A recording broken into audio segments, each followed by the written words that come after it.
Good afternoon. Welcome, everyone.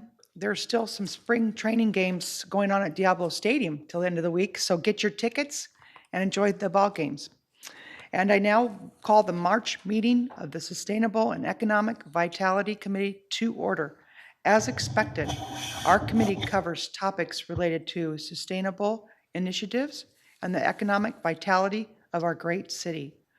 Note that no formal votes or decisions about city programs, policies, or budgets will happen here.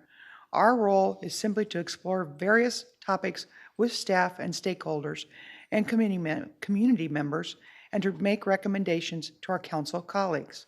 We want this process to be transparent, inclusive, and easy for you to be part of whenever you choose to be. And you can share your thoughts with us by filling out a comment card about any item on a meeting agenda or by reaching out to us directly with any thoughts, questions, or ideas. The link to the comment cards can be found on our committee webpage at tempe.gov/SEV. And you'll find contact information for committee members and staff there for non-agendized questions as well. Easy for me to say. Councilmember Chin. Thank you, Vice Mayor Adams.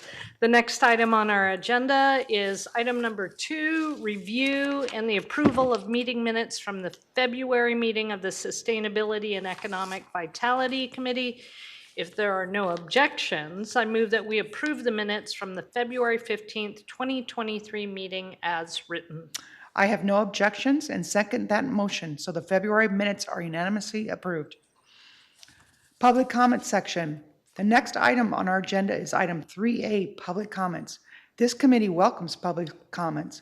According to the Arizona Open Meeting Law, the committee may only discuss matters listed on the agenda. Matters brought up by the public under public comment that are not listed on the agenda cannot be discussed by the committee. A 3-minute limit per person will be in effect.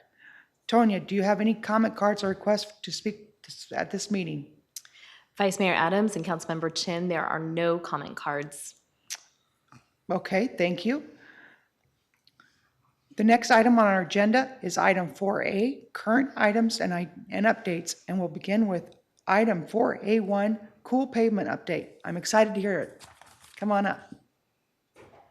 Oh, Tempe Transportation Engineer Ed Bond and Transportation Maintenance Manager Isaac Shavara will be walking us through the presentation. Thank you, gentlemen. Good afternoon. Good afternoon. Can you hear me? There you go. Right again. Test. Good afternoon, Vice Mayor Adams, Councilmember Chin, Isaac Shavir, Transportation Maintenance Manager, and with me this afternoon I have Ed Bond, our Senior Civil Engineer, also known as Pavement Engineer. First and foremost, before we provide an update on the cool pavement, I'd like to first take the time to thank you for the opportunity to tour with us. And I know you're busy and you took some time to visit several areas in Phoenix of the cool pavement. So certainly do appreciate your time. Councilmember Chin as well. Thank you for both for taking the time and the opportunity to work with us on making sure we're reaching that 70 PQI sooner than later. 27, 28 is our goal, right? Correct. It was a fun tour. Thank you. Okay, so we'll go ahead and get started.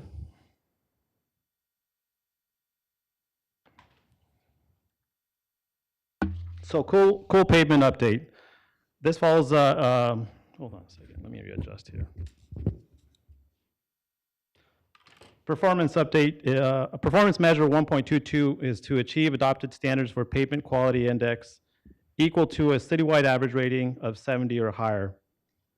As part of this presentation, I want to make sure that we all understand that as the pavement quality index of 70 PQI goal, this presentation, cool pavement, is certainly another tool in the toolbox, as we say in the pavement preservation world, and that is to make sure that we're working collectively to reach that 70 PQI.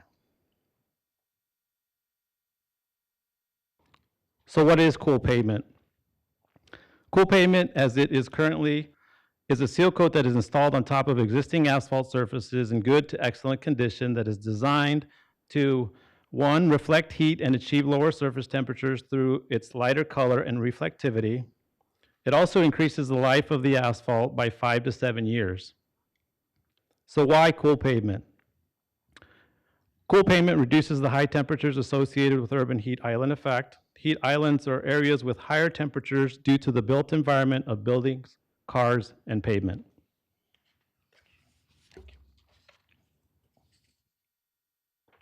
So let's talk about product technology and the availability of those products. First and foremost, there are two products available that will achieve the goal of reducing the urban heat island effect and extending the life of the pavement surface. The first product, as you know, is Cool Seal by GuardTop. It is applied as a grayish color, and once cured, it remains grayish in color.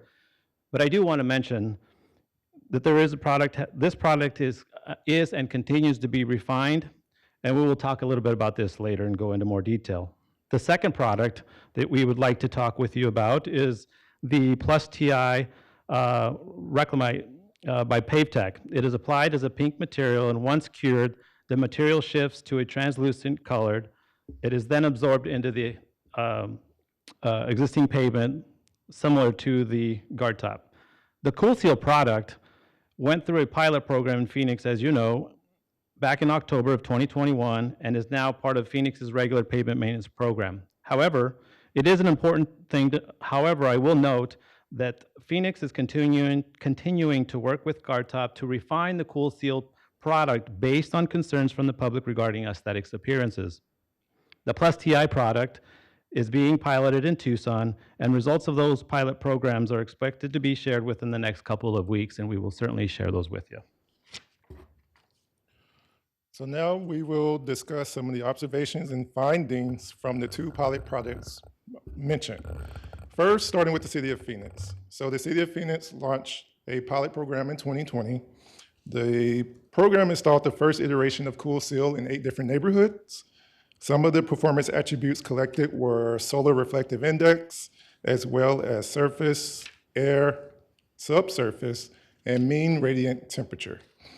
The City of Phoenix also wanted to gauge the perceptions of city residents with the pilot program.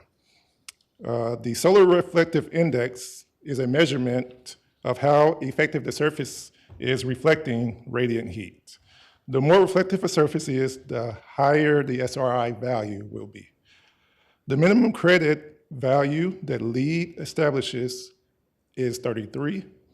At the time of installation, the City of Phoenix product ranged from 33 to 38, so it definitely met that LEED credit requirement.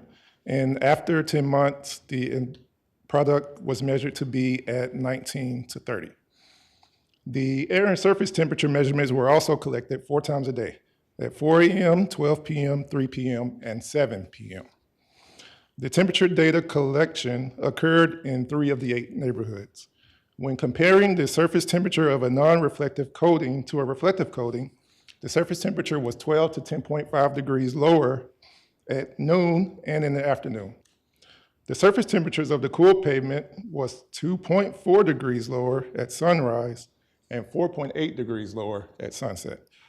These lower surface temperatures indicate that the cool pavement treated roads are not absorbing as much heat as asphalt concrete roads without cool pavement, which helps to reduce the overall levels of urban heat. The air temperature results were also measured at 6 foot height and were 0.5 degree lower during the evening and 0.3 degrees lower during the day.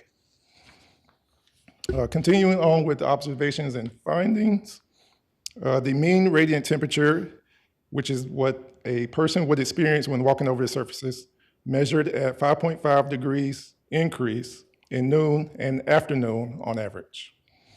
The next temperature collected was subsurface temperature, which was measured at a depth of 0.5 inch and 3 inches below the pavement, then averaged. The subsurface temperature was 2.1 degrees lower than on a non-cool pavement surface. To get an idea of how the products were received by residents, the City of Phoenix conducted resident interviews and surveys which yielded divergent opinions regarding the visual appeal and aesthetics that went on to provide more insight into other cool pavement considerations. So the opinions and perceptions communicated can't necessarily be quantified by these measurements, but are also important. And I believe we have Jenny with ASU that can dive deeper into those survey results and speak about how they were collected and how the results were interpreted. So Vice Mayor Adams and Councilmember Chin, I know that's a lot of numbers for you, and we will dig into it a little bit deeper in terms of the aesthetic appeal of what we've been talking to you about. So let's continue the conversation about aesthetics. And aesthetically, the product the City of Phoenix installed, as you know, and as you saw firsthand, is a lighter gray colored installation. As shown in the photo on the left, the photo in the middle depicts the product after 6 months to a year service. Tempe staff's opinion is that the light color of the product yields a surface that is unaesthetically pleasing within the first year of application, and unfortunately, the product aesthetics does not improve over time. Guardtop went back to the drawing board and refined the product to be a little darker to address the dirt grime issues. The product that is seen on the photo on the right depicts the darker in color to deal with these kinds of issues. You can see it is improved. However, it is still very early to draw definitive conclusions on whether or not the issue has been completely addressed. According to the findings from the report, further work is also required to provide guidelines to mitigate surface dirt, tire markings, and degradation due to a lack of precipitation in the high climate. So now switching gears and moving on to the observations and findings from the Tucson pilot. So the second product that is going through a pilot program is called Rejuvenator Plus TI by PaveTech. So this product is installed as a pink color and then cures to a translucent color once it is absorbed into the pavement. So the photo here shows Country Club Drive in Tucson, where the product was applied for the pilot. As you can see, after the product is cured, it will show up as the same color of the original pavement. So this product was applied on Country Club Drive in the fall of 2021. The SR values have not been officially released from the Tucson pilot, but it is expected to meet the lead credit requirement value of 33 at the time of installation from talking with the vendor. We also are expected to have performance attribute data similar to the Phoenix pilot, such as surface and air temperatures when those results are released. Quick question. Yes. Do we know when that we're going to get those results from the Tucson project? Yes, so the vendor told me on Monday of this week that they expect it to be released either late this week or the following week. And so we can definitely provide you an update, or this committee with an update when those are released. So that, just to be clear, what we saw the other day in Phoenix looks a lot better than Tucson, because it's a little different project, right? Or product. Yeah, this is a completely different product. Okay, that so, was applied in Tucson. okay, so the Tucson, maybe I misspoke. So the Tucson project looks better, correct, than the Phoenix one? So Clearer? Clearer.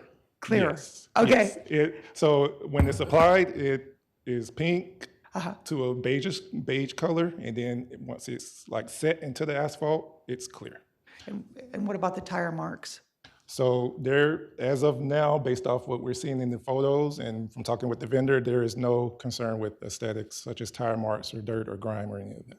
Okay, thank you for your clarification. Welcome.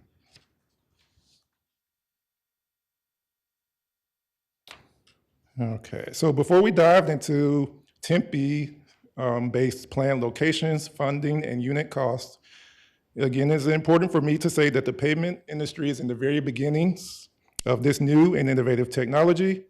The City of Phoenix pilot report suggested that more conclusive results regarding key indicators such as optimal use and placement, long-term durability, life cycle assessments, and performance in certain climates is needed to further refine the results.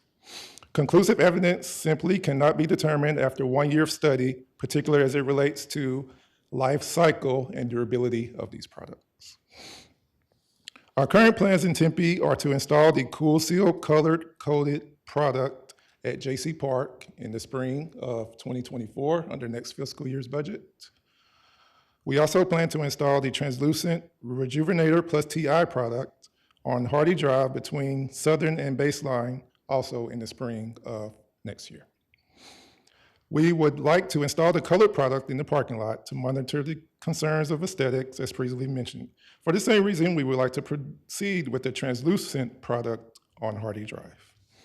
We think the best course of action overall is to proceed with these two applications above so that we can have locally applied locations in Tucson to view and monitor while simultaneously allowing the technology to progress further before going full speed with cool pavement. After installation of these two small-scale locations, we think it is best to allow the federal funding opportunity to become available so that this product can be purchased at a much reduced unit cost and lower our overall life cycle cost to own the pavement. There are anticipated federal funding opportunities available through the new infrastructure bill for this product, which typically we, the city, would have to provide a 20% local funding match.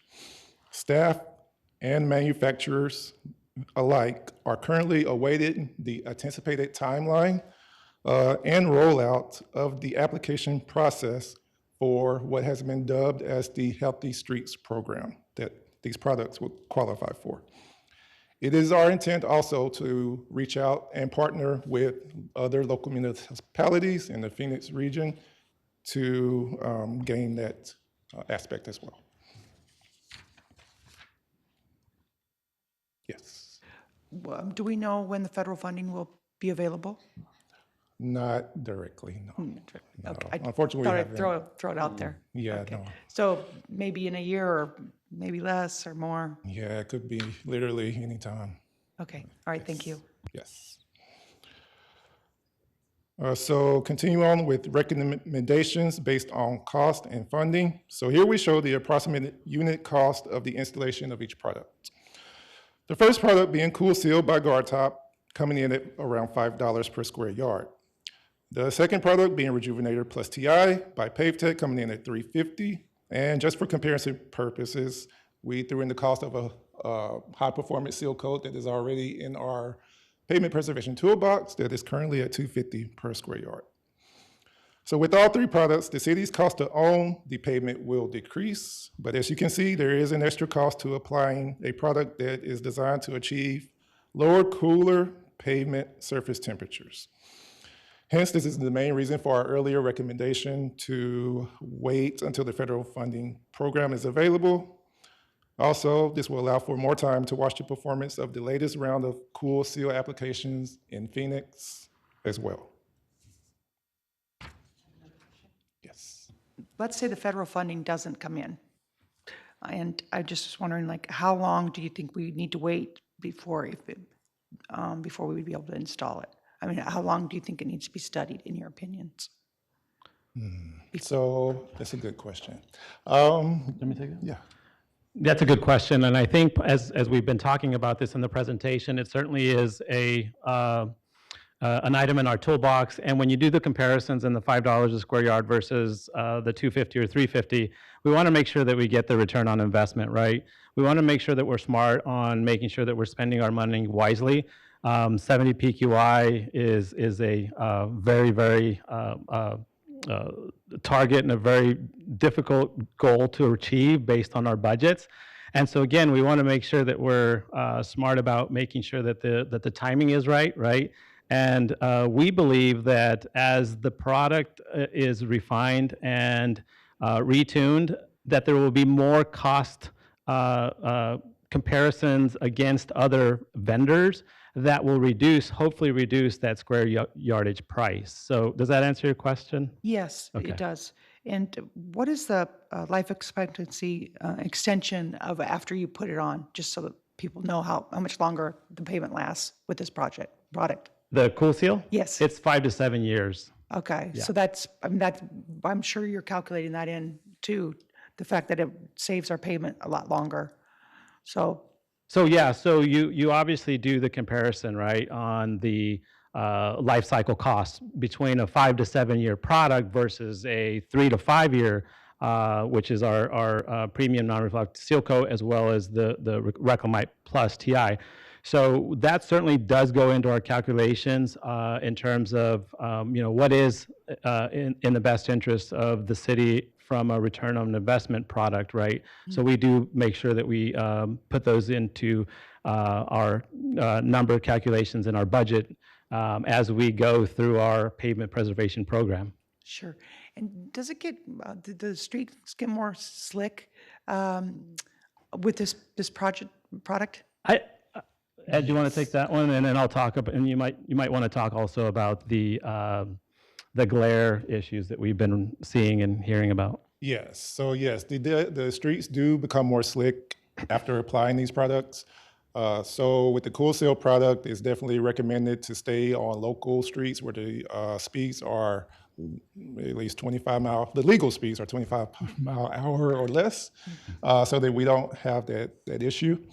The Rejuvenator product is a little bit more flexible because after that is applied, sanding is applied to help with vehicle traction. So that kind of helps out and opens the door to not only local, but minor collectors to be applied with the Rejuvenator as well. Okay, so I would just caution you in any horse properties to probably not use this product. Yeah, for sure. Yeah, so definitely. just For sure. Yes. And then my 2 cents. Right. And then reflectivity wise, I think that's something that we probably need to cover. From my experience at least, and I don't know, it was a cloudy day when we went out to take a look at it, but from my experience in my travels between work and home, I've noticed that that product, Cool Seal, has a significantly higher glare during the daytime. So we just need to be cognizant of that as well as we continue to work with the vendor and the product and refining the product to make sure that it's addressing the glare issues as well as the sustainability portion of it. Very good, thank you. Go ahead. Yes. So that concludes the presentation. Okay. Thank you for the opportunity. Councilmember Chin, do you have any questions? I do. I have a few questions. I'm going to ask a very basic elementary question first. What's the primary objective of these products? To lower the surface temperature of the pavement. Right, so it doesn't contribute to the urban heat island, right? Is Vanos on the call? I think certainly that's a question that we would prefer Professor Vanos to answer. Okay, but If you don't mind. generally it's to reduce surface temperature. Okay. Correct. And so my understanding from your presentation is the lighter color, it reflects the light and the heat. Whereas if it's a darker color of pavement, it absorbs the heat, right? And it sounds like that both have some challenges there. If you're reflecting the heat and the light, well, where's it going? You certainly can't do it on a street where there are a lot of buildings with windows, right? Because you're sending it out there. And also the glare of it. And if it's absorbing heat, then you have to be careful about who's using it or caution. The first creature I thought of was my dog. I wouldn't have my dog walk on that surface at all. Okay, so I have that part, basic understanding, right? You shared for the first product, and let me preface this, I don't think we're there yet. I think the technology is still new, and it sounds like they're still learning and experimenting with it, which is great. And as a secondary point, with the new technology, the funding is not quite there yet. So 2 things we're waiting for, technology and funding to be available. So the SRI, in the first study that you had, it looked like at application, it met the lead rating of 33, which is where we wanted to be. But then only after 10 months, it diminished down to less than 33. The highest was 30, I think. So my concern there is, will it continue? And my guess is, given in Arizona, the sun and the heat, that it would diminish even further. I mean, within a year, we could be much lower than that, right? That's an assumption I'm making. Yeah, so by theory, that is correct, yes. So as the pavement gets more traffic on it, and as the sun and the oxidation occurs, that layer of seal coat does eventually wear away. So it would be important to continue the ongoing maintenance and applying it, every 5 years, I believe is what the vendor recommends, in order to keep those SRI values where they should be. Right. Vice Mayor Adams is always good about thinking about the cost of things. So I guess my concern there would be, how often do we need to reapply it if it's diminishing? If it's diminishing in quality for the SRI, if that's what we're trying, if that's the primary objective of the product, and it's, as far as PQI, it may not be helping us then. I'll take that one. So that's a very good point. And from a pavement quality index standpoint, it certainly is a seal coat's a seal coat's a seal coat, right? And so anytime we apply a seal coat, we want to make sure that we're preserving the pavement. And that's exactly what these 3 products that you saw do. So from a life expectancy standpoint, all seal coats, all 3 that we talked about, do in fact extend the life cycle of that pavement. Now, some of them may only do 3 to 5, the other one might do 5 to 7. Nonetheless, you're absolutely right, Councilmember Chin, that the SRI values of the addressing the heat island effect certainly does diminish. Nonetheless, the pavement preservation aspect of it, the seal coat, is still doing its thing. Right. So in that case, there's no advantage to a temporary, quickly diminished SRI if the PQI, look at that, right? Sounded You good. know where I'm going with that. Okay. And that's in terms of ROI. Yes. We're learning the alphabet today. I like it.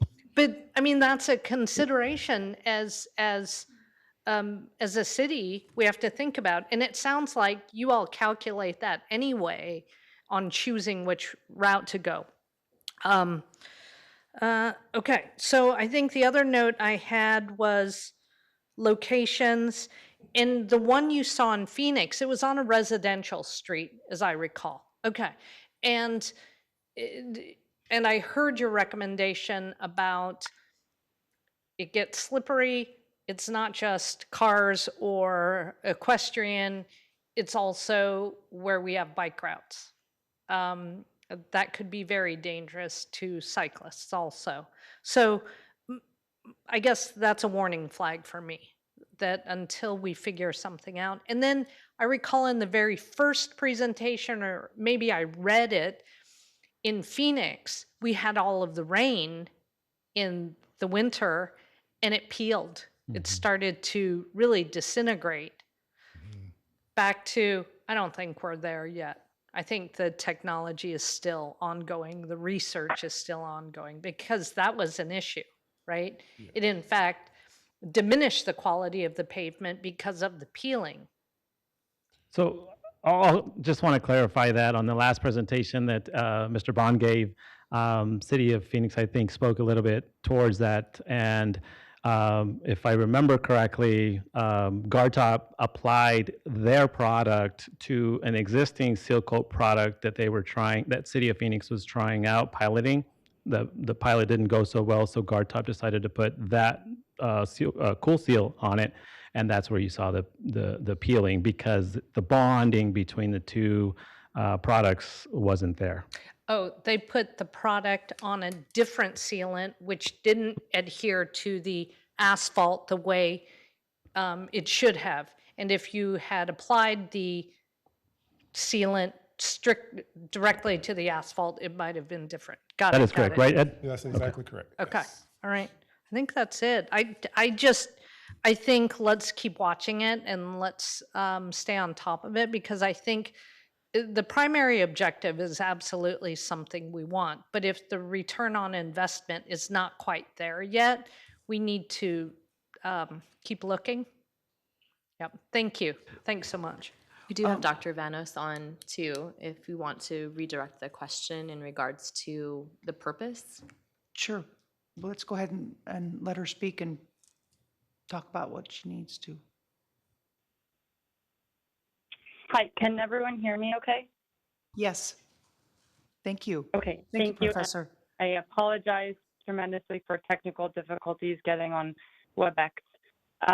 Okay, and I've been able to hear about the last 15 or 20 minutes or so of the conversation, and I'd be happy to answer just kind of the general question about the reflectivity. So as the sun comes in and hits the surface, if it's at 38% reflectivity, then 38% of that sunlight should then be redirected back up out of the city into outer space, essentially, versus being absorbed by the pavement itself and re-emitted as heat, essentially. And so it is a correct assumption then that you would not put the cool seal in a location that's already shaded, because then it can't do its job of reflecting sunlight. And then any sunlight that were to be reflected would be reabsorbed by whatever is shading that location.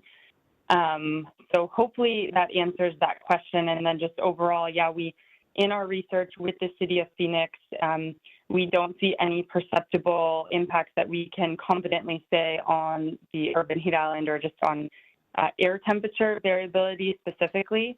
However, that is very hard to study in an open system.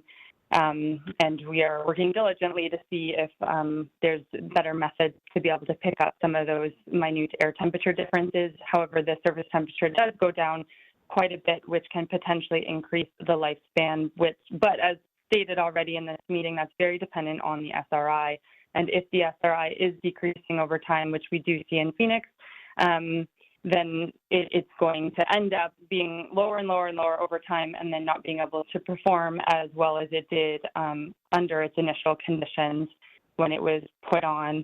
One of the things we did experience in 2020 when we did those tests was that we had very little rain, and we've had a lot more rain recently, as everyone is well aware of, and we're hoping that that would result in the cleaning of a lot of the dust and grime off of the street that could result in the SRI going up a little bit. We do have some longer term SRI measurements over a lot of these locations in the city of Phoenix from the initial pilot test in 2020 and then the 2022 implementation. So we are working on that, and we are just not allowed to share those results just yet, but we hope we can share those with you soon, and some of the other results we have around some product comparisons and just kind of the general life. We really want to get at this life cycle question because that helps a lot of your economic questions. And understanding the kind of recyclability of the material, which so far what we've seen is it is recyclable. So that's a very positive outcome. So I'd be happy to answer more questions as well. I know there might have been some questions around the survey we did with the residents in Phoenix. So I do have some of that information open if I can share that right now, or I'm happy to just hold off and share that later. Yes, could you please share that information with us about the residents? Thank you. So in 2020, we tried our best to engage with the residents who received the cool pavement in their neighborhoods. Overall, we had exactly 100 city residents respond to a postcard invitation for a survey in these neighborhoods. And they lived in the neighborhood before and after the cool pavement was applied. Overall, 53 residents said they were satisfied or very satisfied with the cool pavement compared to 24 who were not satisfied or very dissatisfied. I'll kind of give a couple quotes that relate to some of the conversation that we've had today. One resident said, I am able to walk my dog on the light-colored street at a time when the black asphalt is too hot for the paws. Other residents said it reduces their air temperature, or it reduces the surface temperature, then the heat generated from the pavement, and some like the lighter color because it helps decrease the temperatures. And some actually said it makes objects easier to see in the street on certain times of the day. There's reasons for dissatisfaction included that residents saw that it was something done without a vote or enough communication. Some didn't like the glare on the road from the sun at certain times of day, so felt that it was kind of blinding and they couldn't see the road properly, vehicles, pedestrians, kids on bikes and skateboards. Others just didn't like the fact that it got so many tire marks on it. You could see all the oil stains, black, and the dirtiness and grime. And some people would purposely do burnouts on the streets because it's a lighter color, which then the tire marks are very visible. And so that's some of the dissatisfaction that people had with it. Overall, there was mixed opinions about the appearance of the cool pavement, and equal numbers reported that it made the neighborhood look better, worse, and then no change. So about 38% said better, 34% said worse, and 27% said no change or really uncertain. I know that companies are really working to try to light or darken the color a little bit, but still have the same SRI so that these marks aren't so visible. And then overall advice, some of the advice we might have is just try to communicate really well with the residents, the purpose of this, what's happening, gain some input, think about how to message the benefits to the collective, like how does this benefit the entire city versus how it could impact individuals, and really convey the costs as well as the long-term benefits. And then there could be an opportunity to even take some of the Tempe residents to neighborhoods in the city of Phoenix to see what does the cool pavement look like, so that they're just more aware of it. And then just what is the definition for the impact of the product? Are we really focused on this life cycle and saving taxpayer dollars in the long run by not having to do these seal coats so often? Or is it really about the temperature impacts, or both? So just really some good communication with the city is one of the main with city residents is one of the main takeaways that we had from doing this survey as well. Professor, did you meet with Tucson at all about their product? I'm just curious. I personally did not. I do know some of the investigators at the University of Arizona who are working there, but I did not. And I'm not sure if any of my colleagues at ASU did either. And what would be your guesstimate of how long this product would take to make it worthwhile to put on our streets? Like how, a year, 2 years, 5 years? Just, I'm asking you to guess. It might be a big guesstimate, and based on the cost, or based on potential energy or health impacts, or both. Both. I'm going to say it's definitely. I'm say midterm, not long-term, not short-term. It's probably 5 to 7 years, which is the lifespan of the project itself. It's an exciting space, and a lot of cities around the world are looking to see what is happening here in areas that, I mean, the areas that can benefit most from this kind of product are the very sunny, hot regions. And so if it's going to work, it's going to work here. Versus some other areas which experience a lot more clouds and not as much heat. So we did a lot of our testing on the hottest of hot days and 0 clouds in the sky. And so knowing that it should make the biggest impact in our climate in terms of the decreased temperatures, as long as it can stay clean and maintain that SRI value. But yeah, probably 5 to 7 years or so, but that's a very hard question for me to answer, I think. Okay. Well, I appreciate you giving it a go. Sound like a good answer to me. You bet. Councilmember Chin, do you have any other questions for the professor? Nope, I do not. And I know that we have Davis on the line also. Well, Professor, thank you very much for your time. Please feel free to jump in if you think of anything else. Okay. Okay, and I know that we have Cool Seals Sustainability Director Davis Coiles here with us. Do we have any questions for him? Or David, do you want to add anything? I first of all appreciate you all inviting me today. I think I yield to Professor Vanos on a lot of this, because I think a lot of the work that they're doing is really telling the story and really beneficial for us. I'll quickly address just a couple of things. Ed and his team were completely accurate on the incident that happened in December. There was a new product that City of Phoenix was trying out. That product failed. We were asked to go on top of it in an attempt to hopefully mitigate that without having to completely redo the streets. There was some hesitation there about whether we all thought it would work. Same thing with the city. Unfortunately, it did not. But we've determined that that issue was based on adhesion with that original product, and we have over 75 lane miles down in the city of Phoenix that have been down since 2020 and have not had any issues with those. And the city has since removed that existing coating, and we will be applying Cool Seal in either May or June as part of our 2023 program that's starting. And then on the skid and the reflectivity, I guess I can touch on those a little bit. That one of the biggest things for the change to the darker gray, other than the aesthetics, was to address some of those glare things. So hopefully, as we get into the warmer months and sunnier days, continued observation can be seen out there for that matter.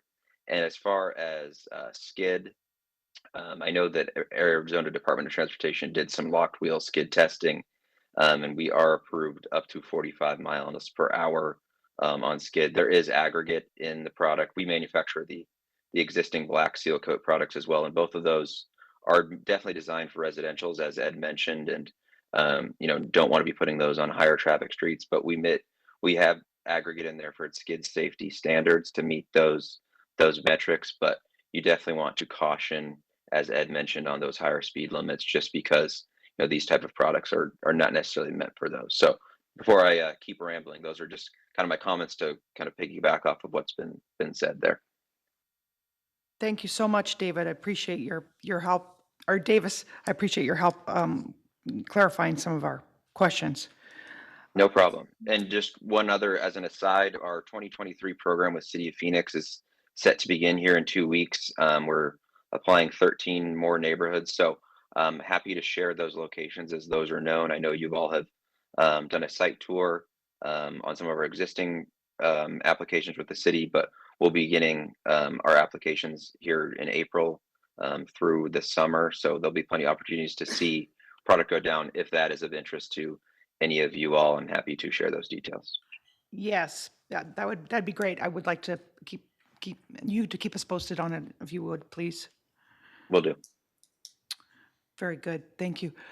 Thank you, gentlemen, for your great presentation today. It's and thanks for the field trip. That was awesome. And let's just kind of keep an eye on it. Maybe schedule another one in a year and see where we are. If the federal funding comes in and the products improve faster than that, then we'll meet earlier. Sound Thank you for good? the opportunity. Yes, thank you. You bet. Thank you. Okay, we'll now move on to item 4A2, State Farm Mutual Automobile Insurance Century of Good grant presentation. Wow, that's a mouthful. I think we're going to have Brianne Fisher from our Sustainability and Resilience Department give us some exciting news about the grant award. Hi, Brianne. Hi, Vice Mayor Adams. This, click. Okay, perfect, thank you. Vice Mayor Adams, Councilmember Chin, thank you so much for having me. And I just want to commend you both for the last presentation, and Isaac and Ed and Dr. Vanos, and keeping tabs on these interventions that are new and we need to keep a pulse on, protecting our residents from the rising temperatures that we know are coming. So I commend your leadership on this council committee for looking into that. And we're happy to help answer any questions or make any connections possible as it relates to that. So I'm here today to talk about the State Farm Century of Good grant.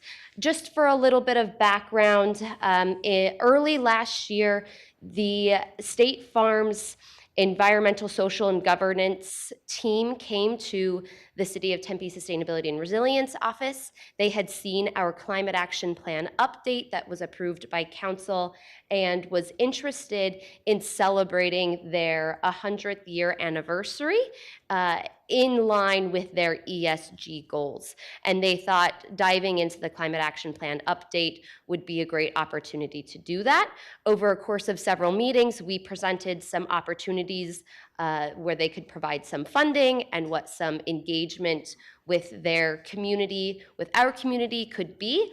And in June, there was an announcement that they were going to be providing us with $500,000 for some specific programming. So I'm gonna dive into what those opportunities are. Just again, for a little bit more background in terms of the grants that our office has received over the years, we're at a $2.5 million receivement of grants. And the graph on the side is what you see of what we've received, and it does not include some of these 3 grants that are making up our total of the $2.5 million. And you see the Robert Wood Johnson Foundation Cool Kids grant, the State Farm grant, and then a Vitalis Health Foundation grant. So that's just providing a little bit of context of our work on bringing in some funds. So diving into State Farm and where this funding is going, they were specifically interested in 2 pieces of our work: greening our schools and supporting a resilient energy hub, which is known as Envision Tempe. So diving into greening our schools, as they looked at the youth agenda from the Climate Action Plan update, it really focuses on, and what we heard from our youth in Tempe is fostering more beautiful campuses, providing shade along walkways where the students are walking, and making it be a space where they want to hang out at, and not just going in, planting trees and walking away, but really embedding the hands-on learning that comes with planting a tree, greening project, native landscaping, what that means, drought tolerant versus a palm tree, and what that does for our future. So that is the work that we are working towards. We have 2 current projects. At Connolly Middle School on April 1st, we're planting 50 projects with State Farm, with students. That is part of our 2023 Treeathon event that is taking place, where we will be planting over 100 trees in the city of Tempe at 4 different locations. State Farm is helping provide the funding for a majority of those trees, and we're very excited to get them in front of the students, get them involved in the community. That was their one big ask in providing this funding, is making sure that they can be part of some of this community efforts. The other current project we have in greening our school is at McClintock High School. We've been heavily engaged with their sustainability club over the last year and a half. We just did a tour of their greenhouse. We're going to be putting some investments to bring it back to life so they can use it again. That kind of fell off during COVID. And they are working on designing a native garden. We have the ASU's Indigenous Design Collaborative architect coming and helping the students figure out what that design could be. So again, not just going into schools and greening on our own, but really finding the opportunity to make them part of the decision-making process and become those advocates that we want them to be for the future. You see some future projects here. We have a lot of opportunity. Thew Elementary, Spercali, Shamley, Tempe High. Again, finding where the opportunities are to have more of a longevity or part of the programming is really what we're looking at. So we have a lot of irons in the fire, in addition to a lot of need. You see the map, the heat exposure map on the right-hand side. This is where we are also trying to layer in where we're picking and how we're investing, is the heat exposure plus that kind of legacy and embedding into the programming. Brianne, Yeah. you could go back. Yeah. Tell me what the cross streets are, kind of how that's made up, that map, the heat exposure map. Sure, this is by census block, and you see the red upper north area is, a patchy Don Carlos neighborhood, and then hard not to point. I need the little laser. The big kind of whiter patch in the middle where you see Tempe's logo a little bit. Past that, South of that, that's 60, I believe. Okay. So I could probably send you a better map that has the streets outlined for you. I think it might just be good for the community to know. Sure. So, okay, thank you. Sorry to interrupt you. Absolutely. That's all right. Now we're shifting over to Envision and the funding that is going to be funding opportunities that are outlined there. I think that State Farm was specifically interested in investing and supporting Envision Tempe because two of our agendas in our climate action plan prioritized the resilient energy hubs and resilience hubs highlight action. Both the climate justice agenda and our neighborhood agendas really want to see that concept come to fruition. So I believe that's why State Farm wanted to support that work. Some current opportunities. We want this facility up and running in the high heat months coming up. So having an ice machine functioning and working, being able to give out to help cool off our residents. A commercial kitchen. I don't know if you all know, but Envision, there was a restaurant in there at one point, and so there is a full-blown kitchen in there that needs major renovation, but it's a great opportunity. It's got all of the electrical in there. It just needs some updating, and we think it's a very, very valuable asset that building has that we would like to utilize for our community. As you can see, there is no lack of opportunity to beautify the outside of this building, whether it's murals, color, adaptive streets, shade, whether vegetation or manufactured shade. There's plentiful opportunities to make this building feel much more part of the community, have that Tempe vibe and spirit that we all know, and with that, embed the community, have community engagement. What do they want to see on the mural? What kind of shade do they want to see? Can they come and help plant the surrounding area and make it more green and lush? And so those are the existing opportunities that State Farm is interested in pursuing. We're planning what that looks like in a couple of those and planning for a pretty big fall engagement. And future opportunities is really in that energy and battery infrastructure. When we are thinking about what Envision Tempe can be, and who it's going to serve, we do want the capability if there was a power outage, can this facility provide AC and cooling for our most in need residents? And in order to do that, we need solar and battery storage. So State Farm has expressed interest in helping fill any gaps we have with that.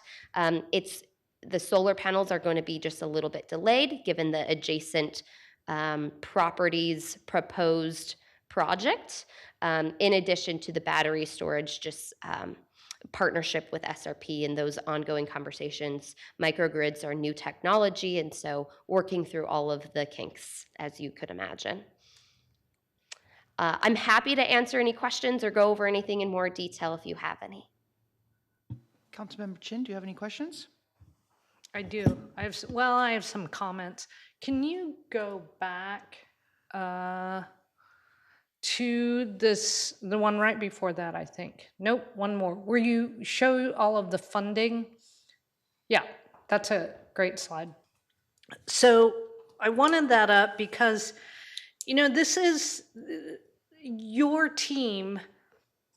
We as a community have prioritized this. We have a climate action plan. We have big goals in this space. And it takes collective effort. We will not reach our goals for climate responsibility in a singular act or one singular program. And we need partnerships with public, private industry, as well as the schools. Now flip to the schools that you're working with. Right. We need a collective effort to work together to get to our shared goals for climate responsibility. And I want to send big kudos to you, your team, and I know that your team, your work team, works with many of our other departments within the city. And I am just very proud and pleased at the work you all have done together to advance this. And these are great indicators of partnerships that we need to keep building. So thank you. Thank you, Councilmember.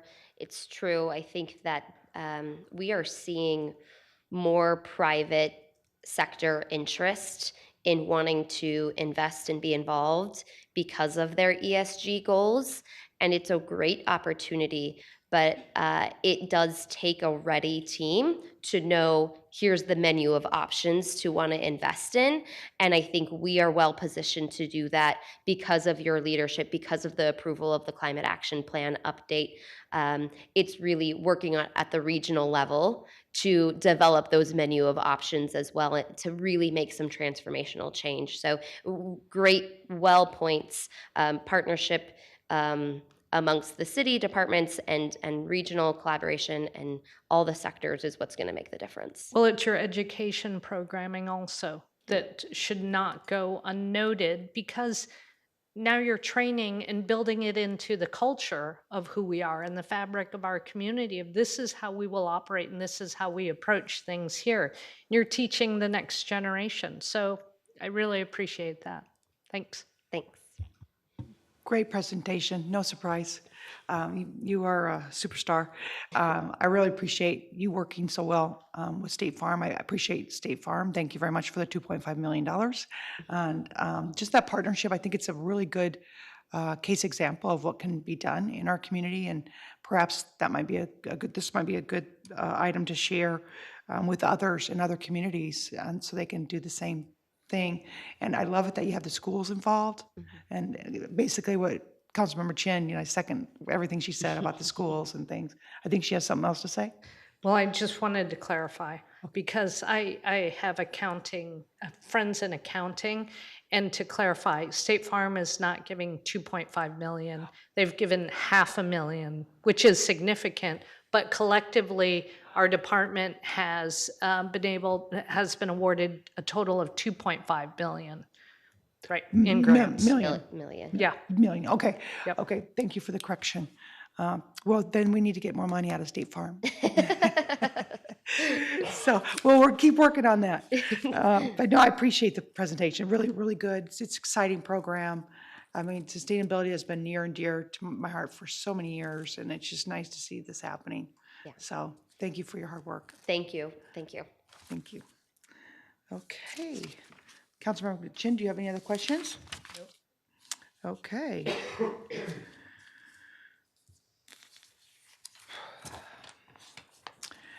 Thank you so much for both of your updates.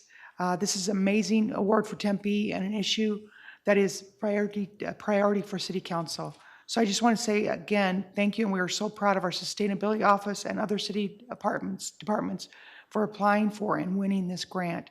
It's a testament to your hard work and dedication to keeping Tempe at the forefront of sustainable growth and development. Pretty much what I said earlier, just everything on this one. So thank you. We're now going to move ahead to item 4B, new items for consideration. I believe we have one item, 4B1, presentation proposals for future council committee meetings. Councilmember Chin, do you have any updates you'd like to see for the next SEV committee meeting? I would. Thank you, Vice Mayor Adams. We've focused on sustainability and transportation presentations in the last few meetings. So I thought we could bring in, or we could invite our economic development team at the next meeting so that we can get an update on any innovation hubs or anything they may have in the pipeline. I like it. I think that's a great idea. So next, or actually in May, then we'll bring them in because we don't have a meeting in April. Okay, so announcements.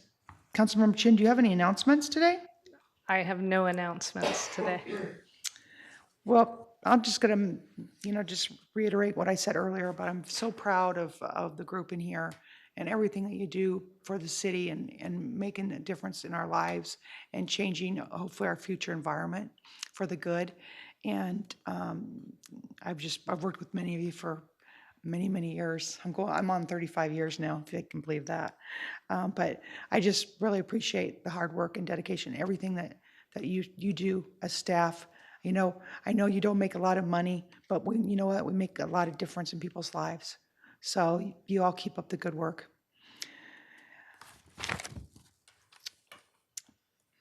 Lastly, I want to announce the SEV committee will not meet in the month of April. We'll pick things back up in May. Once we have a date and time set, we'll let everyone know. Thank you for all of you being here today, both virtually and in person. And with that, we are adjourned.